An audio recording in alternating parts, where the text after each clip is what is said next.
हरिओम श्रीराम अंबज्ञ। मी सूर्यकांत सिंह तळेकर, जोगेश्वरी उपासना केंद्र।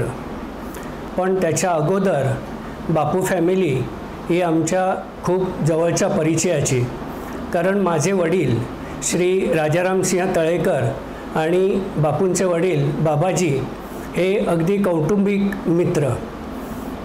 जेव्हा 2019 साली बाबांची तब्येत बरी नव्हती, ऑगस्ट महिन्यामध्ये त्यांचा डावा हात आणि डावा पाय थोडासा काम करेनासा झाला। ते ओढत ओढत चालायला लागले। तेव्हा कुठेतरी मनामध्ये शंका आली की काहीतरी यांना त्रास होत असणार, म्हणून मग आम्ही डॉक्टरकडे गेलो आणि डॉक्टरनी त्यांचा CT स्कॅन आणि MRI करायला सांगितला।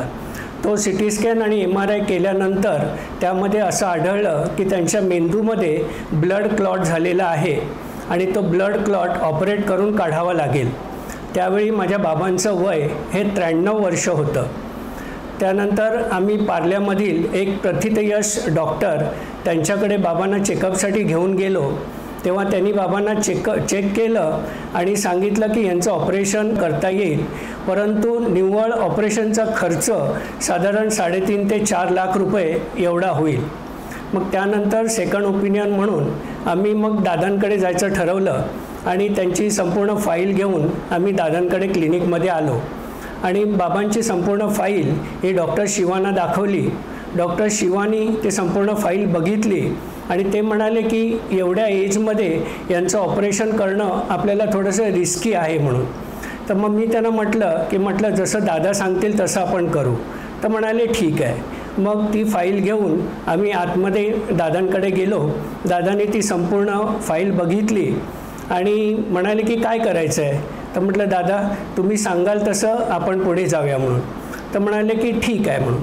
आणि फाईल बघता बघता मी सहज दादांना म्हणालो की दादा माझे बाबा आणि म्हटलं बापूंचे बाबा म्हटलं मित्र आहेत, जवळजवळ 40-45 वर्षांची त्यांची मैत्री आहे।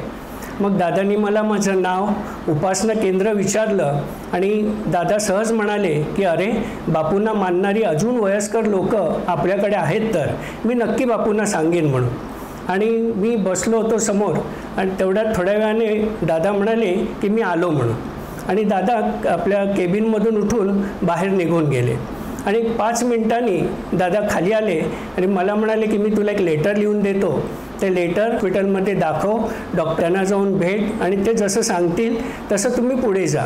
म्हटलं ठीक आहे। आणि मग नंतर आम्ही बाबांना घेऊन दुसऱ्या दिवशी हॉस्पिटलमध्ये गेलो। डॉक्टरांनी त्यांना चेक केलं आणि म्हणाले की हरकत नाही, आपण यांचं ऑपरेट करूया, ऑपरेशन सक्सेस होईल म्हणून। तर म्हणाले की आत्ताच्या आत्ता आपण त्यांना ॲडमिट करून घेऊया। मग दुसऱ्या दिवशी आम्ही त्यांना घेऊन हॉस्पिटलमध्ये आलो, त्यांना ॲडमिट केलं आणि ॲडमिट करायच्या अगोदर सहज आपल्या डॉक्टरांशी बोलता बोलता म्हटलं डॉक्टर साधारण काय एस्टिमेट होईल? तर डॉक्टर म्हणतात की त्याची काळजी तुम्ही कशाला करता, आपण त्यांचं ऑपरेशन करूया म्हणून। आणि त्यांनी सेम डे त्या दिवशी संध्याकाळी माझ्या बाबांचं ऑपरेशन झालं आणि त्याच्यानंतर एज फॅक्टर असल्यामुळे त्यांना 1-2 दिवस त्यांनी ICUमध्ये ठेवलं होतं आणि साधारण 4 ते 5 दिवसानंतर त्यांना डिस्चार्ज दिला। ज्यावेळेस हॉस्पिटलचं बिल आम्ही सेटलमेंट करायला गेलो होतो, तर त्या संपूर्ण ऑपरेशन प्लस ICUचा खर्च हे सगळं मिळून फक्त 97,000मध्ये आमचं ते सगळं व्यवस्थित त्यांचं मेडिकल पार पडलं। त्याच्यानंतर साधारण 6 महिने बाबा होते आणि 26 मे 2019 रोजी पहाटे ब्रह्ममुहूर्तावरती ते बापूंच्या चरणी विलीन झाले। हरिओम श्रीराम अंबज्ञ नाथ सौम्य।